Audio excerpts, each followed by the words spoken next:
क्या miss representation हो गया था? यस मैम स्क्रीन शेयर कीजिए ना। अच्छा अभी करती हूँ, समझ में ये आ गया ना पीडीएफ टॉपिक। नहीं आया है मैम। ओके ठीक है, समझ गई। फ्री कॉन्सेंट है ना, फ्री कॉन्सेंट कर रहे थे हम लोग। हाँ पीडीएफ इसलिए नहीं भेजा है लवली कि एक बार खत्म हो जाता तो मैं फाइनल करके भेजती हूँ, कि बार बार तुम लोगों को कंफ्यूजन ना हो कि यह इतना ही है या इससे ज्यादा है। ठीक है, एक मिनट में स्क्रीन शेयर करती हूँ।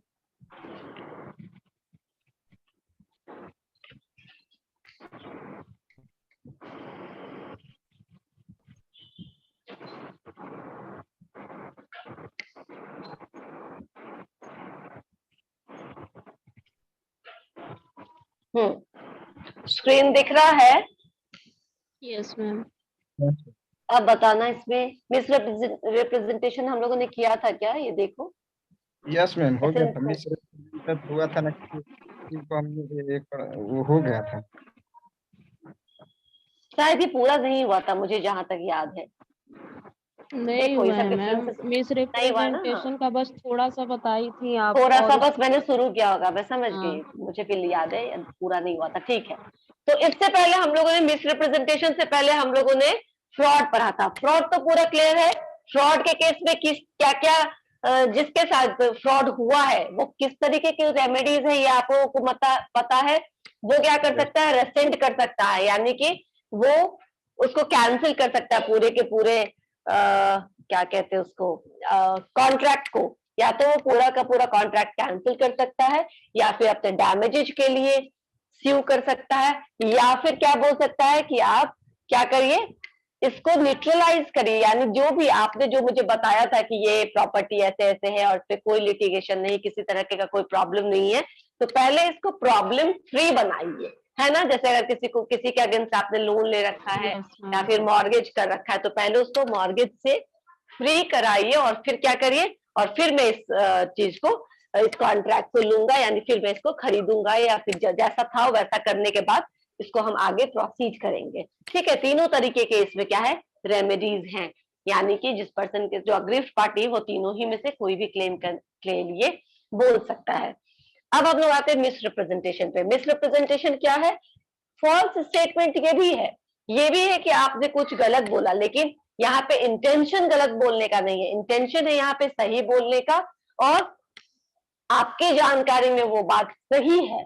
ठीक है ना, आप अपनी जानकारी के हिसाब से सही बात ही बोल रहे हैं, भले ही वो बात गलत हो। जैसे कि एक एग्जांपल देखो, एक्स इन्फॉर्म करता है वाई को कि ये जो हॉर्स है वो साउंड माइंड का है, साउंड है, सॉरी माइंड में बोल देती हूँ, वो साउंड है और वो रेस के लिए सफिशियंट है, वो दौड़ सकता है, अच्छा रेस में कर सकता है।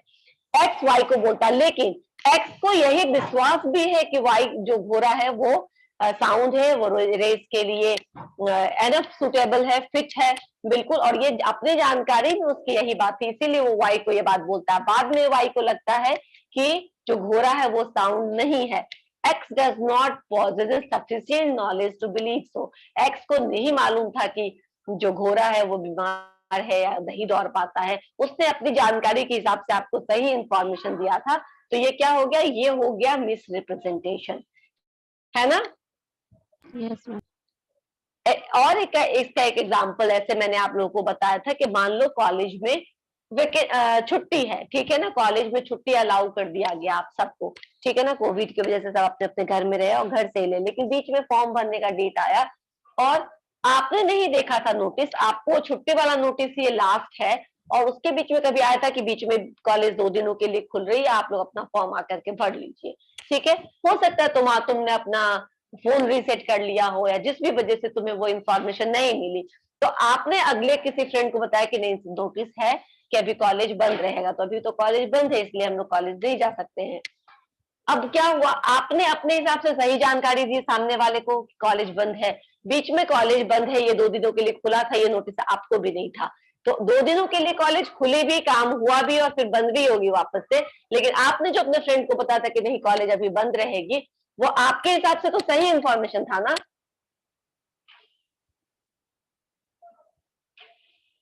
बोलो। यस। हाँ, तो इसी को बोलते हैं कि अनइंटेंशनली आपने एक झूठ को ही आगे बढ़ाया, लेकिन आपके दिमाग में, आपके समझ में भी वो बातें क्या थी, वो सही थी। आप सही जानते हुए झूठ नहीं बोले, आप जिस बात को सही जानते थे उसी बात को आपने आगे बढ़ाया। This becomes misrepresentation. यहाँ इंटेंशन नहीं रहता है किसी को ठगने का या चीट करने का, वो इंफॉर्मेशन जो आगे प्रोवाइड करता है उसको उसके सेंस में वो क्या है, वो ट्रू है, वो सही है, तभी वो आगे बोलता है। जैसे कि पहला एसेंशियल ऑफ मिसरिप्रेजेंटेशन में ही तुम लोग देख लो, the information a person is providing to other party. एक आदमी दूसरे आदमी को जो भी सूचना दे रहा है, जो भी इंफॉर्मेशन दे रहा है, इज नॉट ट्रू, वो सही नहीं है, लेकिन यह फर्स्ट आदमी के लिए यानी इंफॉर्मेशन देने वाले के लिए उसके नॉलेज में ये बात सही थी। समझ में आया? Yes ma'am. क्लियर हुआ अभी? यस मैम, हाँ हाँ, ये तो क्लियर है। सेकंड है, it must be made before the concern party enters into a contract. ये जो इंफॉर्मेशन देना है, ये जरूर कोई दूसरा पार्टी कॉन्ट्रैक्ट में एंटर करे उससे पहले आपको ये इंफॉर्मेशन दे देना चाहिए। मतलब कि कॉन्ट्रैक्ट में एंटर करने के बाद अगर आप देते हैं तो इसका कोई मतलब नहीं होता। जो भी सूचना, जो भी इंफॉर्मेशन देना है आपको, बिल्डिंग के बारे में, सामान के बारे में, घर के बारे में, लैंड के बारे में, या कोई भी प्रॉपर्टी या किसी भी चीज, साइकिल, घोड़े, जिसके ऊपर भी आप कॉन्ट्रैक्ट कर रहे हैं, तो कॉन्ट्रैक्ट में एंटर होने से पहले ये चीजें हो जानी चाहिए, बाद में नहीं। ठीक है, बाद में अगर आप कुछ इंफॉर्मेशन दे रहे हो, अपने नॉलेज में सही रहते हुए भी दे रहे हो, तो बाद में उसका कोई मतलब नहीं। इसीलिए कॉन्ट्रैक्ट में करने या एंटर करने से पहले ये इंफॉर्मेशन हो जाना चाहिए, मिसरिप्रेजेंटेशन हो जाना चाहिए। और क्या है इसका essential? It must be innocent and unintentional. मतलब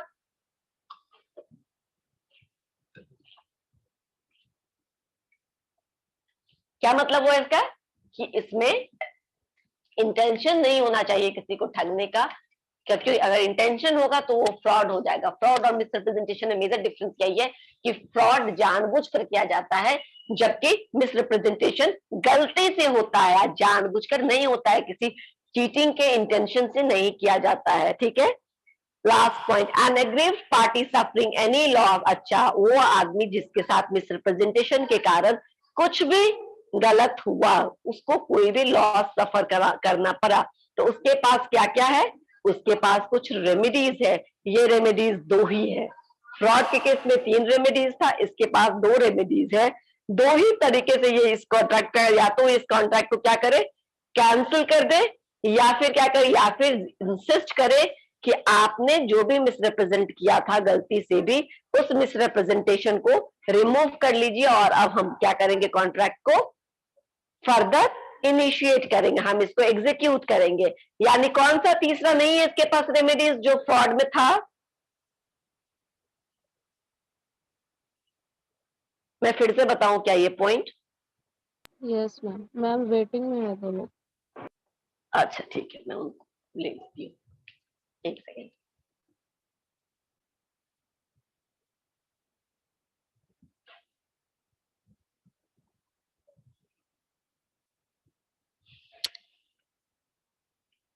ठीक है, मैं एक बार फिर से बोलती हूँ। अब हम रेमेडीज की बात करते हैं। जब हम रेमेडीज पढ़ा रहे हैं आपको, तो मैंने आपको अभी बताया था कि फ्रॉड के केस में क्या क्या रेमेडीज था।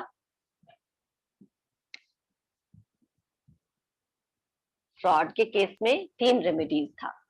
क्या क्या रेमेडीज था वो?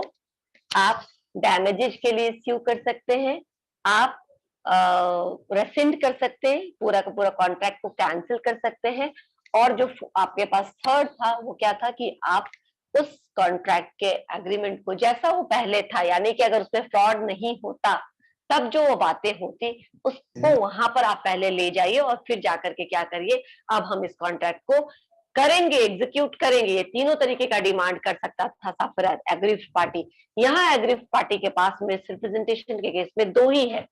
एक क्या है, एक या तो वो कैंसिल कर दे, दूसरा क्या है, या तो वो इस चीज को न्यूट्रलाइज कर दे, यानी कि जो मिसरिप्रेजेंटेशन हुआ है, जो बातें हुई है गलती से, अनइंटेंशनली, लेकिन मेरे साथ उसको होने के कारण मेरे साथ क्या हुआ, गलत हुआ, या मुझे कुछ लॉस सफर करना पड़ा, तो क्या करिए, आप उस बात को पहले क्या करिए, न्यूट्रलाइज कर दीजिए, और अब हम ये कॉन्ट्रैक्ट कर सकते हैं।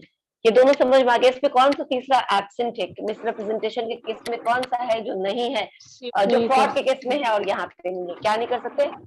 डैमेजेज के नहीं। लिए स्यू नहीं कर सकते, डैमेजेज के लिए, ठीक है ना, स्यू नहीं कर सकते। या तो आप कैंसिल कर दीजिए या आप फिर इसको वापस से न्यूट्रलाइज करके एग्जीक्यूट करने के लिए इंसिस्ट कर सकते हैं, लेकिन आप डैमेजेज के लिए स्यू नहीं कर सकते हैं क्योंकि वो जानबूझकर नहीं किया गया है। ठीक है, समझ में आया? Yes ma'am. The aggrieved party loses the right of avoiding the contract of misrepresentation if she takes any benefit under the contract after becoming aware of the misrepresentation। इसका मतलब हो गया कि जो भी aggrieved party है, जो भी सफरर है, वो अगर उस कॉन्ट्रैक्ट में यह जानते हुए कि उसके साथ कुछ मिसरिप्रेजेंटेशन हुआ है, कुछ बात छुपाई गई है, लेकिन तब भी अगर उसको उस कॉन्ट्रैक्ट में कुछ फायदा वो उठाता है, वो कुछ काम करता है जिससे उसको बेनिफिट होता है, तब फिर वो उसके पास जो राइट था कैंसिल करने का या रिसेंड करने का, वो राइट भी उसका क्या हो जाता है, खत्म हो जाता है। ठीक है ना? मान लो कि हम बोलते हैं कि इस सपोज करो कोई कंपनी है जिसमें इन्वेस्टमेंट करना ठीक नहीं है, ठीक है ना, वो भी बहुत नुकसान कर रहा है वो इन्वेस्टमेंट कंपनी, लेकिन हमको मेरे नॉलेज में ये बात है कि कंपनी अच्छा कर रही है, इसके शेयर्स कमाने से क्या होगा, लाभ होगा, तो मैंने भी शेयर्स खरीदे और मैंने लवली को भी बोल दिया तुम भी कुछ शेयर्स खरीद लो। बाद में पता चला कि नहीं, ये तो बहुत ही घटिया कंपनी है, इसके शेयर्स में कोई भी राइज होने का कोई भी चांसेस नहीं है। तो अभी क्या हुआ कि मैंने इंटेंशनली तो नहीं बोला था, मैंने भी खरीदा था, मुझे भी यही मालूम था कि अच्छा होगा, अभी सस्ते में दे रहा है, खरीद लो, बाद में अच्छा होगा तो फायदा हो जाएगा। तो अभी क्या हुआ, मैंने आपको इंटेंशनली नहीं चीट किया था, मैंने आपको अनइंटेंशनली, मेरे नॉलेज में जो बात सही थी वो बात मैंने आपको बता दिया, भले ही वो कंपनी सिक कंपनी थी और मुझे इसके बारे में नॉलेज नहीं था कि वो कंपनी सिक कंपनी है और उसका कोई बेनिफिट नहीं होने वाला है। लेकिन शेयर खरीदने के बाद अगर आपको उसमें 5,000 की जगह पे 1,000 रुपए का, 1,200 रुपए का, 2,000 का भी फायदा होता है और तब आप बोलते कि नहीं ये तो मिसरिप्रेजेंटेशन था, ये तो एक सिक कंपनी का हमको सोनी मैम ने शेयर खरीदवा दिया, तो आप क्या कर सकते, पहले आपके पास वो जो आपने इंटरेस्ट उठाया, वो जो आपको 1,000 2,000 का लाभ हुआ, वो लाभ उठाने से पहले आप क्या कर सकते थे, इस शेयर्स का, इस ये जो कॉन्ट्रैक्ट था उसको क्या कर सकते थे, कैंसिल कर सकते थे। लेकिन आपने कुछ बेनिफिट आपको हुआ, ठीक ना, आपको उस कॉन्ट्रैक्ट में एंटर करके आपको कुछ बेनिफिट मिला, आपको कुछ फायदा हुआ, और वो फायदा उठाने के बाद अगर आप बोलेंगे कि अब मैं ये कैंसिल करता हूं, तो अब ये राइट आपका खत्म हो जाएगा। समझ में आया? Yes ma'am. क्लियर है? ठीक है। ये देखो, मिसरिप्रेजेंटेशन और फ्रॉड के बीच में कुछ डिफरेंसेस है। सबसे पहले क्या है, फ्रॉड में इंटेंशनली ये किया जाता है, पहले लिखा है deceptive act done intentionally by one party in order to influence the other party to enter into the contract.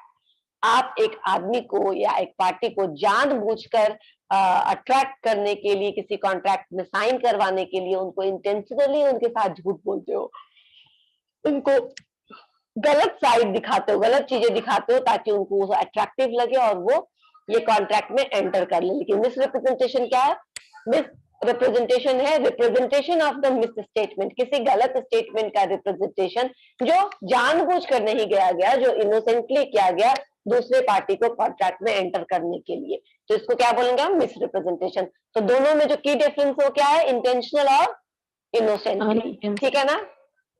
हाँ, अनइंटेंशनली या इनोसेंटली। दूसरा है सेक्शन का, जिसको सेक्शन 17 में डिफाइन किया गया है फ्रॉड को, और सेक्शन 18 में डिफाइन किया गया है मिसरिप्रेजेंटेशन को। जैसे कोअर्शन और अनड्यू इन्फ्लुएंस इसमें था 15 और 16, उसी तरह इसका सेक्शन है 17 और 18।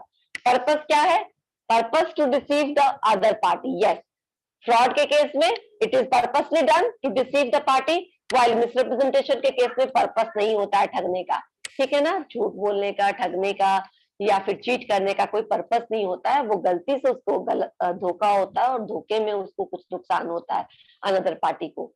थर्ड है variation in exchange of truth, किस हद तक क्या हो सकता है, ट्रुथ में वेरिएशन हो सकता है। तो फ्रॉड के केस में the party making the representation knows that the statement is not true, पहले ही आपको पता होता है कि स्टेटमेंट क्या है, झूठ है, जो आप बोल रहे हैं वो झूठ है, गलत है, ये प्रॉमिस जो आप कर रहे हैं उसको आप फुलफिल नहीं करने वाले हैं, ये सब बात आपको पहले ही पता होता है। लेकिन मिसरिप्रेजेंटेशन केस में आपको पहले नहीं मालूम होता है, बाद में जाके आपको पता चलता है कि वो गलत था जो मैंने उसको बताया, जब आपको बाद में पता चलता है। तो वेरिएशन एक्सटेंट क्या है इसमें, ये पूरा का पूरा सफेद झूठ जिसको हम बोलते हैं, है ना। फ्रॉड के केस में सफेद झूठ है, जबकि मिसरिप्रेजेंटेशन केस में जस्ट मिस स्टेटमेंट है, किसी बात को आपने गलत तरीके से रख दिया लेकिन आपको मालूम नहीं था कि ये गलत है। समझ में आया। तो ये झूठ हुआ और वो सफेद झूठ हुआ, वो जानता बूझता झूठ हुआ। समझ में आया। Yes ma'am. क्लेम, अब क्लेम आपको मालूम है कि क्लेम क्या कर सकते हैं। यहाँ पर तीनों राइट है, right to rescind, right for damages and right to neutralise the contract and then you can insist to execute the contract. While in case of misrepresentation, the party has only two rights. क्या क्या rights हो सकते हैं, इसके पास right है या तो आप उसको रेसेंड कर दीजिए या फिर आप उसको न्यूट्रलाइज करके एग्जीक्यूट करवा लीजिए, लेकिन the party don't have any right to sue the other party for damages. Damages के लिए आप उसको स्यू नहीं कर सकते क्योंकि ये अनइंटेंशनल है, इसलिए एक चीज इसमें कम हो जाता है। वॉइडेबल, ठीक है, contract is voidable even if the truth can be discovered in normal diligence. Even if जो सच्चाई है वो आपके सामने आ जाती है तब भी आप इसको वाइड कर सकते हैं, वाइडेबल कर सकते हैं, लेकिन कॉन्ट्रैक्ट इज नॉट वाइडेबल। तो मिसरिप्रेजेंटेशन के कॉन्ट्रैक्ट में आप वाइडेबल नहीं कर सकते। अगर वो आदमी खुद ही आपको बोल देता है कि उसे नहीं मालूम था और गलती से हुआ था, तो आप वाइडेबल नहीं कर सकते उसको, उसको खत्म नहीं कर सकते हैं। इसको या तो कैंसिल कर दीजिए या फिर आप क्या कर दीजिए, या फिर इसको आप एग्जीक्यूट कर लीजिए। जो मिसरिप्रेजेंटेड था उस बात को रिफॉर्म करके, चेंज करके आप क्या कर दीजिए, एग्जीक्यूट कर लीजिए। समझ में आया। यानी ये हर केस में फ्रॉड हर एक स्थिति में वाइडेबल है, लेकिन यहाँ पर अगर वो बोल देता है कि ये चीज गलती है और मैं इस गलती चीजों को एलिमिनेट कर देता हूँ, तब आपको क्या करना पड़ेगा, उसको एग्जीक्यूट करना पड़ेगा। ठीक है। Yes ma'am. अब मिस्टेक हम लोग को पढ़ना है। मिस्टेक है सेक्शन 20 से लेकर के 22 तक में मिस्टेक के बारे में बताया गया था। मिस्टेक थोड़ा तुम लोग ध्यान से देखना, क्योंकि यहाँ पे क्या है, सबसे पहले ये डायग्राम देख लो। मिस्टेक को सबसे पहले दो तरीके में बांटा गया, मिस्टेक ऑफ फैक्ट और मिस्टेक ऑफ लॉ में। अब ये जो सेक्शन 20 है, जो पहला है, वो क्या है, under both the where both the parties to an agreement are under a mistake as a matter of fact essential to the agreement is void. मतलब क्या हुआ कि दोनों ही पार्टी से क्या होता है, मटेरियल फैक्ट, यानी जिस बात पर आप एग्रीमेंट कर, मान लो मेरे लैपटॉप पे आप एग्रीमेंट कर रहे हो और मेरे लैपटॉप का क्या कौन सी कंपनी है या कितने साल पहले हमने लिया था या फिर क्या इसका रियल वर्थ है, इसको लेकर के हम दोनों में कुछ मिस्टेक हो गया है। ठीक है ना, हमने भी गलती कर ली और आपने भी गलती कर ली। जब both the parties are under some mistake, तो क्या होगा, वो मटेरियल फैक्ट को लेकर के, यानी जिस सब्जेक्ट के ऊपर आप कर रहे हैं कॉन्ट्रैक्ट, उस मटेरियल फैक्ट को लेकर के अगर आपने कुछ गलती किया है तो एग्रीमेंट क्या हो जाएगा, वाइड हो जाएगा। आपको याद होगा कंसेंसस एड इडियम, याद है? कंसेंसस एड इडियम क्या था, जल्दी बोलो। कंसेंसस एड इडियम क्या था? एड इडियम में था कि या तो उससे दूर जाते हैं या फिर क्या क्या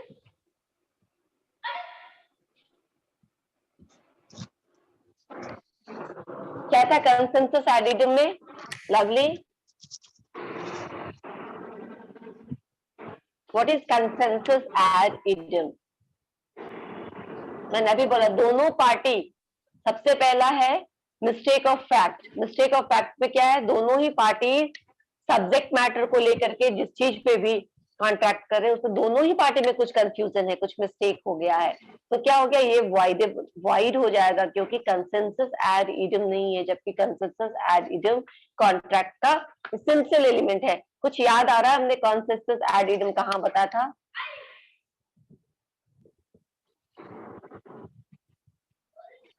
एड इडियम तो बताई थी मैम। कंसेंसस एड इडियम का मतलब दोनों पार्टी एक ही बात पर अग्री कर रही हो। जैसे मैंने तुम्हें एक बार बताया था कि मान लो मेरे पास दो स्कूटी है, एक बजाज है और एक एक्टिवा है ना, और हमने बोला कि मैं अपना स्कूटी बेचना चाहती हूँ, तो मैंने ये सोच कर बोला कि मैं अपना बजाज बेचना चाहती हूँ और तुमने ये सोच कर क्या अग्री किया कि मुझे एक्टिवा लेना पड़ेगा, तो एक्टिवा मिलेगा। तो हम दोनों में क्या हो गया, दोनों सब्जेक्ट मैटर को लेकर के कंफ्यूजन है, दोनों ही तरफ से गलती हुई है, तो ये क्या हो Yes, जाएगा, ma'am. वॉइड हो जाएगा, कंसेंसस एडिडम नहीं है। चलो वापस से आते हैं, ये तो एक एग्जांपल मैंने दिया, इसमें तरह तरह का मिस्टेक हो सकता है, हम लोग देखेंगे इसमें डिफरेंट टाइप्स ऑफ मिस्टेक्स को। तो इसमें दूसरा क्या है, suppose X agrees to sell a cow to Y, X Y को बोलता है कि मैं एक गाय बेचूंगा, दोनों ने ही आपस में क्या कर लिया 10,000 रुपए में एक्स ने बोला वाई को कि मैं अपना गाय आपको दे दूंगा। अब दोनों ही में से किसी को नहीं पता तो जो गाय उसके खूंटी में बंधा हुआ था वो मर चुका है, ठीक है। तो अब दोनों ही पार्टी से मिस्टेक हुई, दोनों ही पार्टी से गलती हुई, एक को किसी को भी नहीं मालूम था कि जिस चीज पर वो लोग कॉन्ट्रैक्ट कर रहा है वो सामान अब है ही नहीं, वो एनिमल अब है ही नहीं, वो मर चुका है किसी भी कारण से। तो अब क्या होगा, आप कोई किसी को स्यू नहीं कर सकता, एग्रीमेंट अल्टीमेटली वॉइड हो जाएगा, है ना। Yes, Yes, ma'am. yes, ma'am. Ma'am, समझ में joining. आया, Yes, ma'am. Yes, ma'am. Waiting. ठीक है। तो कोई है क्या वेटिंग में, 1 मिनट। Mm,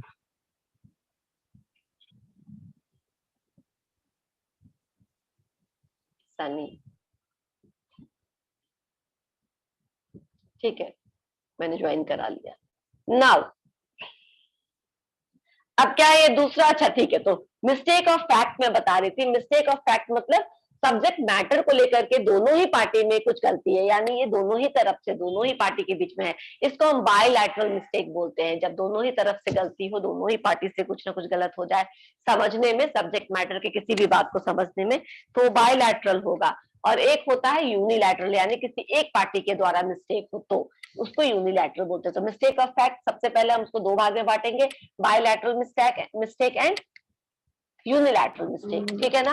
बायलैटरल मिस्टेक में अगेन 2 तरीके का है, सब्जेक्ट मैटर को लेकर के मिस्टेक, यानी कि जिस सब्जेक्ट पर हम लोग कॉन्ट्रैक्ट कर रहे हैं उसके quality, quantity, price, existence, title, इसको लेकर के मिस्टेक हो। एक एक पॉइंट को एक्सप्लेन करेंगे, अभी थोड़ा समझ लो। और दूसरा है या तो मिस्टेक रिगार्डिंग द पॉसिबिलिटी, मतलब ये हमने कर तो लिया कॉन्ट्रैक्ट, लेकिन इसको या तो बाय लॉ इसको एग्जीक्यूट करना संभव नहीं है, लॉ मना करता है इस चीज को एग्जीक्यूट करने से, या फिर फिजिकली इम्पॉसिबिलिटी है, फिजिकली इम्पॉसिबल है इस काम को कर पाना, ठीक है ना। तो दोनों ही तरीके का कॉन्ट्रैक्ट क्या हो जाएगा, इम्पॉसिबिलिटी ऑफ परफॉर्मेंस में आ जाएगा। बायलैटरल को 2 भाग में बांट दिया, समझ गए, एक को सब्जेक्ट मैटर के मिस्टेक में और दूसरे को परफॉर्मेंस ऑफ द कॉन्ट्रैक्ट का अगर मिस्टेक हुआ तो उसमें। अब दोनों के अलग अलग टर्म्स एंड कंडीशन। दूसरा आपने कहा यूनिलैटरल, यूनिलैटरल मिस्टेक मतलब पार्टी, दोनों पार्टी में से किसी एक पार्टी से मिस्टेक हुई है, दूसरे पार्टी से नहीं हुआ है मिस्टेक, तो इसको हमने यूनिलैटरल मिस्टेक बोला।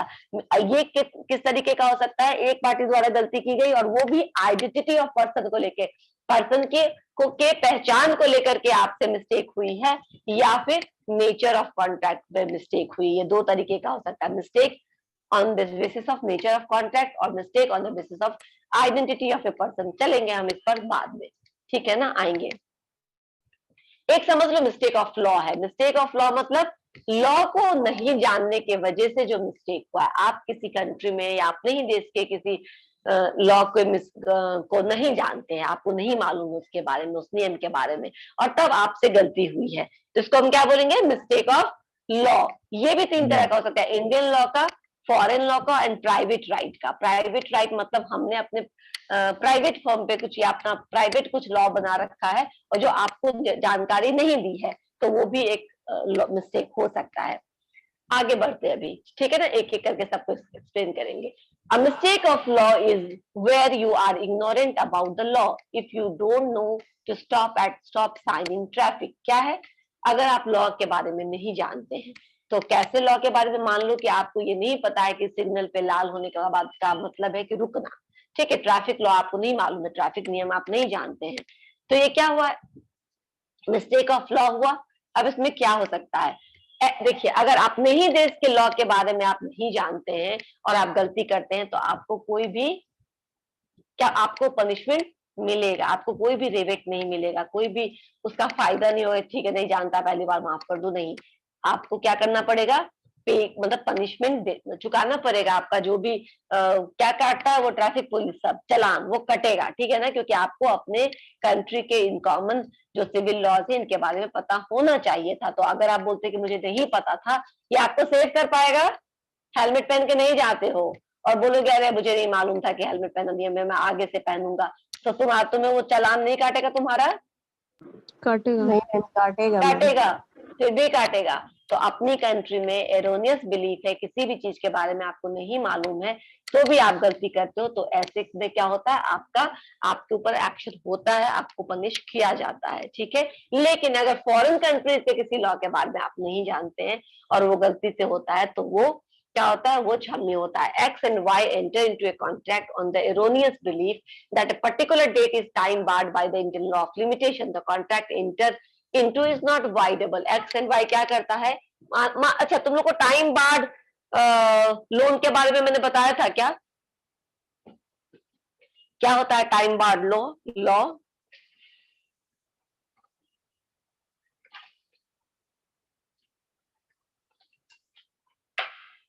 टाइम बार्ड लॉ क्या होता है? नहीं मालूम? Time barred loan, time barred loan ऐसे लोन को बोलते हैं जो आपको बैंक देती है या किसी से आप लेते हैं।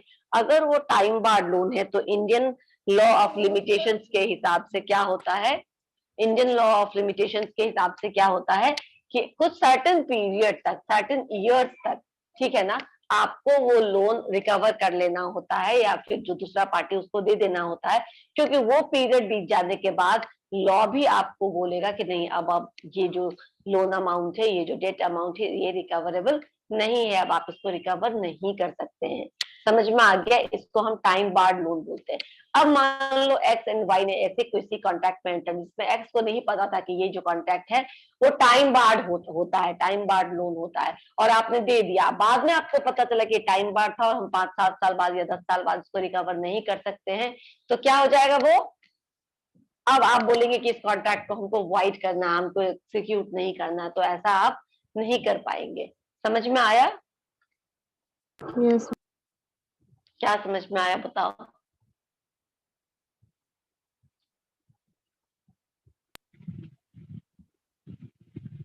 टाइम बार्ड लोन क्या हुआ?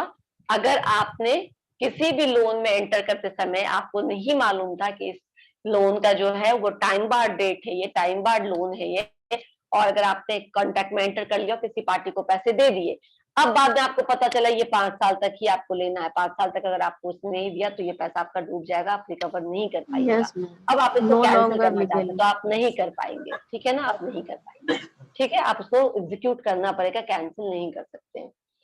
नेक्स्ट है मिस्टेक। तो मिस्टेक ऑफ लॉ समझ में आया? अभी थोड़ा सा समझ में आया, बाद में हम इसको डिटेल में देखेंगे कि लॉ की जानकारी नहीं होने के कारण जो गलती हुई आपसे, उसको हम मिस्टेक ऑफ लॉ कहेंगे। अब मिस्टेक ऑफ फैक्ट पे आते हैं। सब्जेक्ट मैटर को लेकर के, जिस सब्जेक्ट पर आप कॉन्ट्रैक्ट कर रहे हैं, उस सब्जेक्ट मैटर को लेकर के अगर कुछ गलती हुई है तो उसको मिस्टेक ऑफ फैक्ट बोलते हैं, जिसको हमने कहा था कि 2 तरीके का होता है, ये बायलैटरल और यूनिलैटरल। बायलैटरल मिस्टेक सेक्शन 20 में इसको डिस्कस किया गया, where both the parties to the agreement are under the mistake as to a matter of fact essential to the agreement is void। अगर कोई मैटर ऑफ फैक्ट यानी अगर कोई information जो सब्जेक्ट से रिलेटेड है और वो एसेंशियल है एग्रीमेंट के लिए, अगर इसको लेकर के दोनों ही पार्टी में कंफ्यूजन है या मिस्टेक है, तो वो बायलैटरल मिस्टेक कहलाएगा और वो वाइड भी होगा, ठीक है।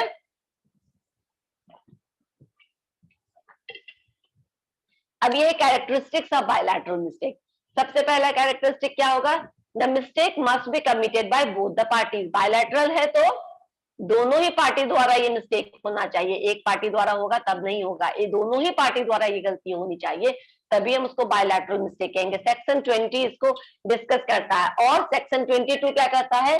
that a contract is not voidable merely because it was caused by one of the parties, यानी कि section 22 talks about unilateral mistake, कि अगर एक ही आदमी के कंफ्यूजन या गलती होने से ये चीज गलत होता है तो आप वाइड नहीं कर सकते। 2 पार्टी में से एक पार्टी को मिस्टेक हुआ है तो आप क्या कर सकते, इसको वाइड नहीं कर सकते, लेकिन दोनों ही पार्टी सब्जेक्ट मैटर से लेकर के मिस्टेक कर गया है तो आप इसको वाइड कर सकते हैं, ऐसा कॉन्ट्रैक्ट वाइडेबल होता है। नाउ एग्जांपल क्या देखो, on 8 April X and Y agrees to buy the goods loaded on the ship which was coming to Kolkata from Japan। Japan से कुछ सामान है जो शिप के थ्रू आ रहा है, कहाँ? कोलकाता में, और एक्स वाई को बोलता है कि मैं ये सारा सामान इतने रुपए में तुम्हें दे दूंगा। समझ में आया? ये यहाँ पे एक्स वाई के बीच में डील हो गया। बाद में एक्स वाई को पता चलता है कि वो सिर्फ सामान लेकर के आ रही थी, वो समुद्र में डूब गई 5 अप्रैल को ही। तो क्या हुआ, 8 अप्रैल को एग्रीमेंट हुई है, उस समय तक नहीं मालूम था, 5 अप्रैल को ही वो शिप डूब चुकी है और कोई सामान नहीं आने वाला है। तो क्या एक्स और वाई दोनों में ही कोई किसी को बोलेगा कि अब आप एग्जीक्यूट करिए इस कॉन्ट्रैक्ट को? नहीं ना, क्योंकि अब वो सब्जेक्ट मैटर ही नहीं है, उसका एग्जिस्टेंस ही नहीं है जिसको हम लोग खरीदने और बेचने वाले थे। तो एग्रीमेंट क्या हो गया, अपने आप ही वॉइड हो गया। समझ में आया? सेकेंड है mistake must be related to matter of fact. अब मिस्टेक कैसा होना चाहिए, तो मैटर ऑफ फैक्ट से रिलेटेड है। मैटर ऑफ फैक्ट मतलब हो गया जिस बात पर, जिस चीज पर आप कर रहे हैं उससे रिलेटेड होना चाहिए। The mistake relates to the matter essential to the agreement, it is necessary that mistake must be related to the matter of fact. यानी कि गाय से, आप गाय को बेचने और खरीदने की बात कर रहे थे पहले वाले एग्जाम्पल में, तो गाय होना चाहिए, ठीक है ना। गाय के ऊपर जो भी है वो होगा तभी आप कर पाएंगे। मान लो उसके प्राइस में, क्वांटिटी में, क्वालिटी में, दोनों किसी भी चीज में, उसके सब्जेक्ट मैटर में, उसके एग्जिस्टेंस में, जब एग्जिस्टेंस ही नहीं रहा, वो मर ही गया, तो इस तरीके का कोई भी मिस्टेक होगा तो भी वो वॉइड हो जाएगा। अब देखो टाइप्स ऑफ बायलैटरल मिस्टेक को हम लोगों ने दो भागे बांटा था। कौन कौन भागों में बांटा था याद है किसी को? एक तो तुम्हारे सामने सब्जेक्ट मैटर, और एक दूसरा क्या था, मैंने डायग्राम दिखाया था आप लोगों को, mistake as to subject matter. Bilateral mistake को दो भागों में बांटा था। कौन कौन सा था? एक आइडेंटिटी था और एक नेचर। एक था, हाँ ठीक है, आइडेंटिटी और एक हाँ, एक है बाय मिस्टेक ऑफ फैक्ट को हमने पहले दो भागों में बांटा, बायलैटरल मिस्टेक और यूनिलैटरल मिस्टेक। अभी यूनिलैटरल मिस्टेक को थोड़ी देर के लिए भूल जाते हैं, बायलैटरल मिस्टेक को याद रखते हैं। तो एक था बायलैटरल मिस्टेक में mistake regarding the subject matter, और दूसरा था mistake regarding the performance of the contract, था ना। उसको आप एग्जीक्यूट कर सकते हैं, क्या वो फिजिकली पॉसिबल है, क्या वो लॉ द्वारा संभव है, या लॉ उसको रोकता है, या फिर फिजिकली इम्पॉसिबल है ना। Again coming to the slide here, देखो इस डायग्राम को अपने दिमाग में ध्यान रखो। मिस्टेक ऑफ फैक्ट दो भागों में, बायलैटरल, यूनिलैटरल। यूनिलैटरल को अभी भूल जाते हैं, ठीक है, बायलैटरल याद रखते हैं। अगेन बायलैटरल को दो पार्ट्स में, mistake as to matter of fact and mistake as to impossibility of performance of contract. याद रहेगा? अब आते हैं हम mistake as to subject matter. Mistake as to subject matter क्या है? where both the parties to an agreement are under a mistake related to the subject matter। subject matter से related mistake है दोनों ही पार्टी को। जैसे कि पहला उसमें है मिस्टेक रिगार्डिंग एग्जिस्टेंस, जो कि हम लोगों ने काव वाले में देखा था कि, या फिर किसी का दूसरा एग्जांपल ले लो कि ये कार मैं बेच रही हूँ और कल मैं तुम्हारे घर में इसको घर पहुंचा दूंगी, इतना लाख रुपया में हमारा हो गया है डील, ठीक है। और क्या हो गया, कल जब मैं तुम्हारे घर पहुंचाने आ रही थी तो कार का एक्सीडेंट हो गया। अब वो कार क्या हो गया, रहा ही नहीं, तो मैं तुम्हें क्या डिलीवर करूंगी? तो क्या हो जाएगा, वो कॉन्ट्रैक्ट क्या हो जाएगा, वॉइड हो जाएगा। एग्जिस्टेंस अगर नहीं रहा, सब्जेक्ट मैटर अगर एग्जिस्टेंस में नहीं रहा, और इसके बारे में किसी को नहीं मालूम था, ना मुझे मालूम था ना तुम्हें मालूम था, हम दोनों से ये मिस्टेक हो गई और बाद में वो नहीं हो गया, तो क्या हो गया, ये एग्रीमेंट वॉइड हो गया। देखो जैसे काऊ वाला एग्जाम्पल है, एक्स एंड वाई के बीच में एग्रीमेंट होता है और इधर गाय मर जाती है, एग्रीमेंट क्या हो गया, वॉइड हो गया। एक और है यहाँ, Scott versus Coulson, X agreed to assign to Y an insurance policy. हाँ ये देखो, ये केस लॉ है, ये भी मिस्टेक रिगार्डिंग एग्जिस्टेंस है। यहाँ पे स्कॉट एंड काउल्सन के बीच में एक एग्रीमेंट हुई जिसमें स्कॉट काउल्सन को बोलता है कि मैं जेड के लिए, किसी और आदमी के लिए मैं एक इंश्योरेंस लूंगा, ठीक है ना। आप उसको बोलते हैं कि मैं इंश्योरेंस पॉलिसी दूंगा, सर्टेन अमाउंट आप दे भी देते हैं, और इंश्योरेंस पेपर साइन करवाने की उसको हैंड ओवर करने की बात चल ही रही होती है। उसी बीच में जिसके लिए आप ये लाइफ इंश्योरेंस खरीद रहे थे, जेड, वो क्या हो गया, मर जाता है, ठीक है ना। तो क्या अब ये हम इंश्योरेंस खरीद सकते हैं, ये लाइफ इंश्योरेंस जेड के लिए?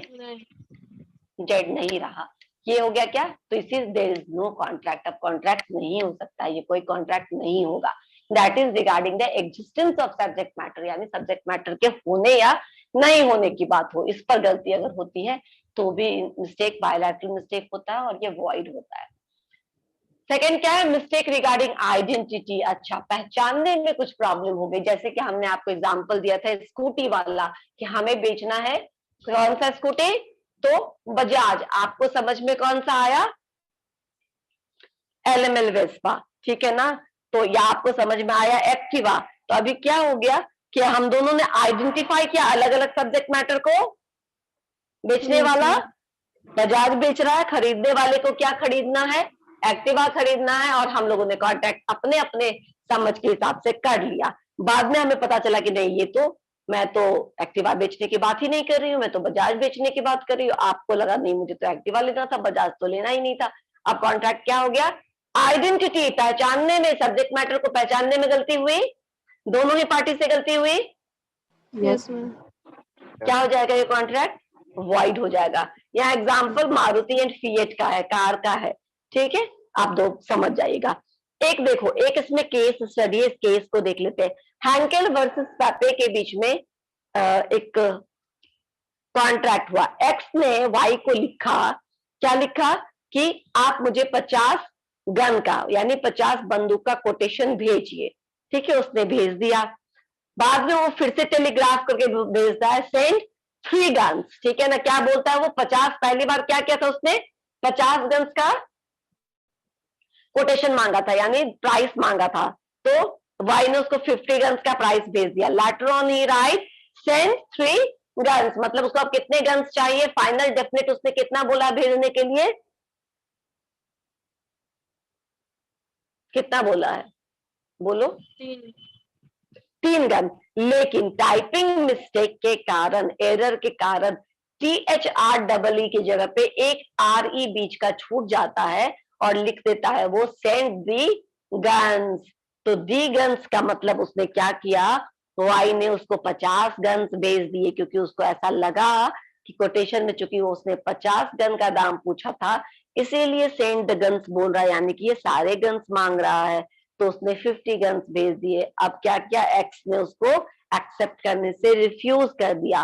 कोर्ट क्या बोलेगी कि आपको एक्सेप्ट करना पड़ेगा, नहीं, नहीं एक्सेप्ट करना पड़ेगा। क्यों, क्योंकि यहाँ पे मिस्टेक इन आइडेंटिटी हुआ है। उसने क्या किया, गलती से 3 लिखा था, लेकिन आपके पास क्या हुआ, गलती से वो टाइपिंग एरर के कारण दी गन्स हो गया है, और आपने 50। तो दोनों में से किसी की भी गलती नहीं, दोनों में से किसी को कुछ जिम्मेदार नहीं होना जाएगा, लेकिन ये कॉन्ट्रैक्ट क्या हो जाएगा, वाइड हो जाएगा। समझ में आया, Yes, ma'am. ठीक है। वो कोई एक्स को कोई कंपलसरी नहीं है कि वो 50-50 गन क्या करे, एक्सेप्ट करे, just because of the slip writing error जो हुआ है या टाइपिंग एरर हुआ है उसकी वजह